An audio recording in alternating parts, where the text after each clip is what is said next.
Thank you so much, Megan. I'm so pleased to be here today, and thank you to the audience for attending this webinar. So, without further ado, I will go ahead and get started. So, just a brief overview of our agenda today. I'm going to give you a brief introduction about Placer, just so you know who we are, kind of how we operate. We'll talk a little bit about some of the state of the economy and the retail trends that are sort of affecting consumers today. Then we take a look at what's happening in air travel and road trips, according to foot traffic to airports and gas stations and things like that. We will look at some examples of downtown tourism. We'll look at theme parks, national and local parks, and then I have a special events case study that really shows the impact of what tourism can do for a particular market. So, just a little bit about Placer and who we are and how it works. We are a location analytics company. We use mobile data. So, we have tens of millions of mobile devices that are part of our panel with kind of partners that we have. And so, basically, these devices are being tracked and they have, information that we then extrapolate to the entire US population. We never track, as an individual. It's really just the device moving around. And then as a result, we have all this rich information that we can share with our clients. Everything from markets data to migration data. Um, some of the different things we can do here, we can talk about a visitor journey. So where was a device prior to or post a certain location? We can look at events and see how many people attended, what zip codes they traveled from. We have information about customer demographics coming from the block group from which that mobile device resides. So just a lot of rich data to for you to understand sort of who might be coming into your market, what the household might look like for different segments, etc. And then just a snapshot of some of the different verticals that we are in. So, we started off with commercial real estate to shopping centers, and from there it has just exploded into different categories such as retail. We have a very robust civic vertical, as you can see, sort of from one of those bottom left over there. So we have a lot of DMOs. We have a lot of theme parks, for instance. And I've spoken to various conferences, including IEDC, and here we are at TTRA, IDA, etc. So lots of civic and tourism clients. So let's start off with retail trends so we can just sort of understand what the consumer is going through kind of through the first three quarters of the year. So this is our Placer 100. This is a retail index it's dynamic and a list of kind of a lot of the leading chains, so including superstores, grocery stores, dollar stores, etc. And this is a list of 100 top brands. And you can see here with the year over year traffic was actually, kinda growing through kind of the summer and even the late summer, as people were probably stocking up, I would say, in anticipation of a lot of the tariffs. We are starting to see some decline going into September, and I've seen some of the later data as well going, into the end of September as well. So we're definitely seeing some of that impact, in terms of foot traffic starting to kinda trend negatively, year over year. Here we're looking at, people's reactions to, potential tariffs. We've kind of been talking about them for quite a few months now. You can see here that the discount and dollar stores are still doing quite strongly. So they're in that green sort of bar chart there. And then groceries as well have been doing okay. Superstores, on the other hand, have been trending downward since about, the half year mark, since around May or so. And so this is sort of what's happening in terms of some of these, what we call essential retailers in the market. And so here we can start seeing again some of the impact on discretionary. So clothing, electronics stores, beauty and self-care. Clothing's kind of interesting because actually people have been shopping for the clothing. We had, a decently strong back to school season. A lot of retailers were kind of like packing up clothes in anticipation of some of these tariffs. But you can kind of see as we're starting to get into the end of August into September that there has been a dip in terms of foot traffic for some of these chains like electronics, beauty, and home improvement. So here we are looking sort of at the category level. So the way Placer aggregates some of these categories is we will take these different chains. So for instance, within discount and dollar stores, we might have things like Dollar Tree, Family Dollar, etc. Value grocery stores will include places like Aldi, Lidl, Trader Joe's, etc. Traditional grocery stores will include things like Vons, Publix, Ralph's, things like that. And so you can see here that, value is really leading the way. We've kind of seen that trend for a while now, but they're continuing to, perform strongly in terms of foot traffic as people are really looking to get the most out of the dollar that they can, and being pretty careful with what share of wallet gets. Here's a kind of a bright spot. So membership warehouses of Costco and BJ's continuing to lead. So again, this sort of consumer orientation on value, really making sure you're getting your staples at the uh, price point that you're looking for. And another interesting thing we can see here is the shifting demographic. So these wholesale clubs are getting these younger and lower income households. So normally when you think of, wholesale clubs, you would think of families, larger households kind of going here. But what we're seeing is people are actually starting to share some of their memberships in order to kind of make sure they're being efficient with their income. So, what impact is that going to have, for instance, on air travel, road trips, and cruises? Well, if you think of the way people sort of look at their budget, it's usually, what's essential and what's, non-discretionary versus what's discretionary and sort of kind of leisure and pleasure and entertainment and things like that. So, this is sort of where, travel and tourism is going to fall under for most people. So, the state of the airports, here we're looking at the major airports in the US by region. And you can see that as of February, actually, year over year traffic has been down to a lot of these US airports. So, again, kind of probably related to, having a limited budget, fixed budget, and, some of that not going as much to travel as it might have in the year prior. We also look at the state of gas stations and convenience stores as a proxy for kind of what people are doing, perhaps taking road trips, particularly in the summer, things like that. So you do see that starting about May of this year, again, travel to or traffic to gas stations and convenience stores has also been down quite a bit. It's down about 6-7% in early September. So let's take a look at downtown tourism because that's sort of been, a big watchword. A lot of people are curious to know sort of what the status of this is in downtown. So we're taking a look at a couple examples where it actually has been growing. New York City and Hudson Yards is a good example. So if you see here from that Q219 that we're using as sort of a baseline, obviously that was pre-COVID, and then, of course, everything dropped Q2 20 for COVID, and it's interesting because you sort of see this fits and starts, kind of change, and that's what we see at a lot across a lot of offices. What will happen is people will often, come a lot. There's like a Labor Day, back to the office kind of push, and then people will not be in as much over the holidays, and then usually there's another, beginning of the year, January push for return to office. So this is sort of why we see fits and starts in some of these charts. To the right here, we're looking at some of the examples of different office buildings at Hudson Yards. So here we've got the blue for office at 50 Hudson Yards, the green for the 30 Hudson Yards, and you do see that there is year-over-year growth. So compared to last year, people are coming back more and more. I recently read an article about a lot of the restaurants that are coming back to that neighborhood. So again, New York City has been, especially some of these kind of work, live, play locations, are definitely doing well in terms of coming back. The Wharf DC is another kind of large, improvement district, that has been occurring. So here you see that, uh, for a lot of 2025, it was, year-over-year increase. Again, to the right on the chart, we have some examples of various offices and how they compared to last year, as well as some of the hotels. So one of the big things we are seeing with tourism is sort of this waterfront growth. People are enjoying, being by the water. They find it very lively.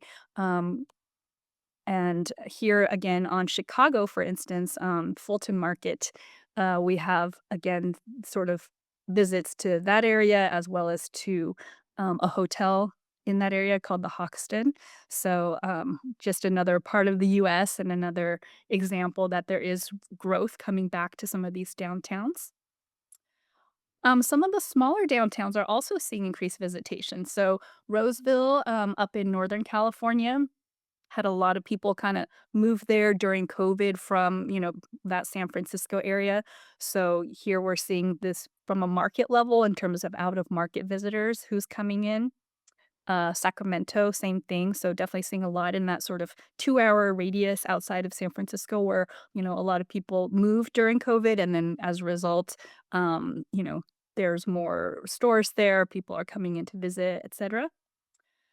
And as I mentioned before with the waterfront, so Seattle's really interesting. I was actually, speaking at the IDA last year and doing a, presentation on Seattle, and it was definitely more that, like, first half of this chart where it was kind of down, but you can see that as the waterfront has kind of opened and grown and there's gotten to be more restaurants, more activities, more entertainment, more people coming for the lodging, you can really see the effect that this sort of, waterfront, development has had on the downtown and the Renaissance.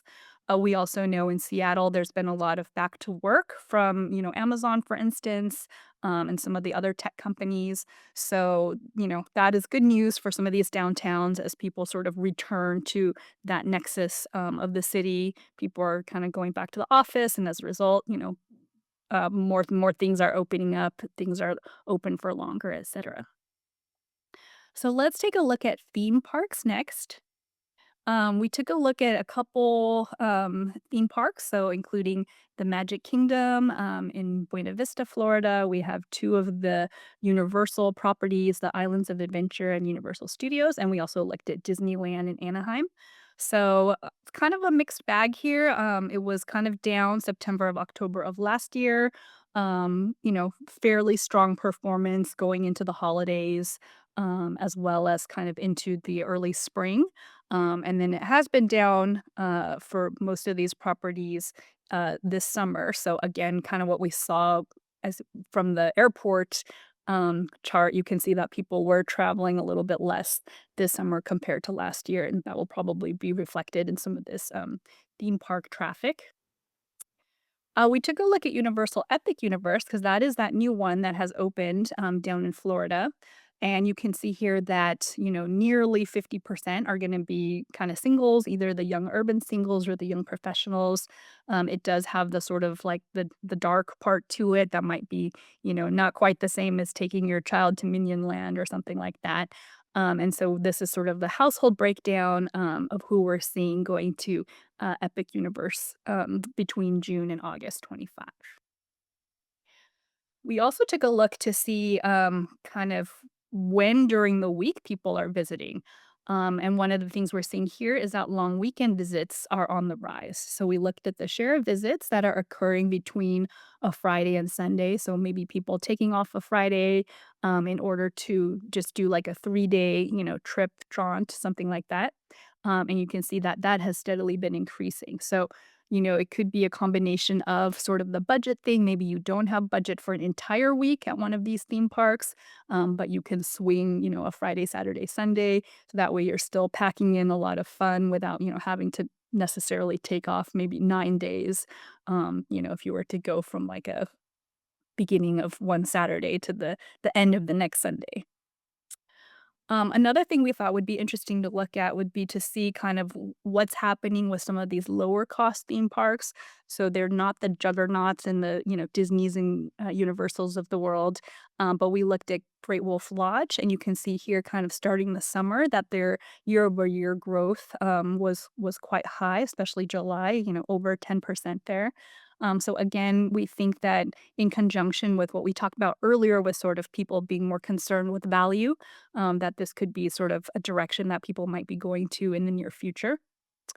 Again, some other locations that have, affordable family fun, some of these smaller theme parks. So we've got, Dollywood and two other of the Great Wolf Lodges as well. So again, people choosing some of these places that are, not the Orlando necessarily of the world, but perhaps somewhere that you can drive to, somewhere that you can stay for a couple days for a weekend, etc. Next, we're going to take a look at national and local parks. Um, and so, one thing we did notice was that during, COVID, when obviously the world shut down, um, people really started gravitating towards the outdoors. So, people were going for walks on their neighborhood. They were playing sports like tennis and golf that were outdoor. So if you remember all that social distancing and sort of trying to not be in enclosed spaces, this was definitely one of the trends that kind of took place during COVID. And it looks like it has pretty much stuck. So people are still definitely getting out there, out into nature. We looked at this sort of Q2 2019 that we use as a baseline. You can see how it obviously dramatically dipped kind of during COVID, but again, it's been going up, up, and up as a result. People are also taking kind of longer trips to the parks, so they're being a little bit more leisurely about their park excursions. If you look at kind of how long people stayed in, summer or so of 18 and 19, um, a larger majority were staying, less than 30 minutes, and now we have people, staying longer at some of these parks. So in addition to, um, going to the parks, people are also staying a little bit longer as well on average. Here we have sort of a increase in weekend visits proportion. So again, just taking the time to go out there, choosing parks as one of their sort of weekend excursions. This might have some, ramifications for local parks and rec centers if you have some, different programs going on or events or, family fun, yoga or something like that. People are looking to parks as some of their, weekend activities. This one is interesting too, more evening visits as well. So here you're seeing that share of people going in the evening, 6 to 10 p.m. We've definitely seen a growth in some of the entertainment options, like a pickleball, for instance, or some of these other evening activities. Also, with sort of the rise in like hybrid and remote work, some people are looking for like a place to escape to at the end of the evening. So we're definitely seeing in terms of people getting out of the house. This is holding true for malls as well. A lot of people are shifting a lot of their mall behavior towards the evenings, and this is what we're finding for parks as well. And then lastly, in terms of family park time, we can see here that, more of these middle income households and families with children are visiting parks over time. So compared to about, August 18th through July 19th time period, we're seeing a greater proportion of these households with children going to parks. And lastly, I'm going to talk about the Sturgis case study. So, Sturgis, as many of you might know, is in South Dakota. It is the sort of premier place for people who are into motorcycles to gather for 10 days in the beginning of August. And so, imagine this, pretty small city, sort of, in middle America, suddenly burgeoning with thousands and thousands of people from all over the US you kind of united with this one passion. So it's just a really interesting way to look and see how, Sturgis ends up like absorbing all these people. So you can see here from our traffic that, here's sort of the daily population of residents, and we also include like inbound commuters as well as out of market visitors. And it's so interesting to see how it just completely skyrockets in August. So it's, at like the small thousands during most of the year and jumps to basically 90,000 or so on that first Saturday of the Sturgis Motorcycle Rally. So this is an example of how placer data can be used to just understand longitudinally how traffic differs. And again, like I said, we can differentiate between people who are residents, whose device resides overnight, versus inbound commuters versus people who are coming from out of that market. So you can take a look here, and we look at our Placer platform. You can actually click on that little circle, and it'll tell you what the day was like that day. You can see it was kind of a nice sunny day. There was over 90,000 visitors. This is how it compared to last year, is up 14%. And so Sturgis is interesting because it's usually the first, 10 days of August. So in this one, it's pretty apples to apples. Sometimes when you're looking at events that don't have the same dates correlate, you'll have to put that into perspective as well. But you can see that versus the previous Saturday, visits were up 400% versus an average Saturday was up 500%. So you're just seeing the city get inundated with people from out of town during this motorcycle rally. You can see here that visitors are bringing the deeper pockets. So we have the residents here in green on the chart. We have employees in brown. We have the out of town visitors in coral. And then sort of the average for South Dakota residents in gray. So if you look at that sort of right side of the chart with the, incomes over 100K, incomes over 150K, it's really that coral one that kind of stands out, showing that all these out of town visitors are coming with pretty high household incomes, ready to spend on, the live entertainment at the restaurants, at the grocery stores, etc. We see that a lot of the wealthy visitors are coming from suburbs. So this is using spatial AI where we can look at the personas. So it would be based on the different zip codes that people are coming from, and then those zip codes are normally assigned sort of a persona, and you can kind of see the out of town visitors. On the right, it's 10% wealthy suburban families coming versus 2% or so for the residents. And there we have, sort of an overview of some of the, tourism and travel trends. So with this, I'll head it back to Megan if, there are any questions from the audience. Yeah. Thank you, Caroline. Very insightful. If anyone wants to hear, we've got one coming in right now. All right, Caroline. So the question is, you mentioned your data is extrapolated to the US population. Could you provide more information on that? Do you have any way of knowing the spend amount or share of wallet? That was the question. Yeah, so we work with a lot of app partners, and so they have all sorts of data. So essentially, when an individual has agreed to opt in to have their location tracked, if they're with one of the partners, that's where we get the data from. And so we do have some projections. We have some retail sales, for instance, and so that tends to be for some of the, you know, really large, merchants, so like the, Walmarts of the world, Home Depots of the world. With those, we have over a 95% accuracy rate, so those have been back tested with some of their store information. So it tends to be more of these larger ones that have, like, a more consistent, kind of basket value. And so that in terms of those, we do have some, retail sales and even forecasts for certain categories. In order to do share of wallet, you would then have to kind of know the entire universe. So we do know some of the sort of data for those large merchants, but from the perspective of knowing like every single category, still working on that.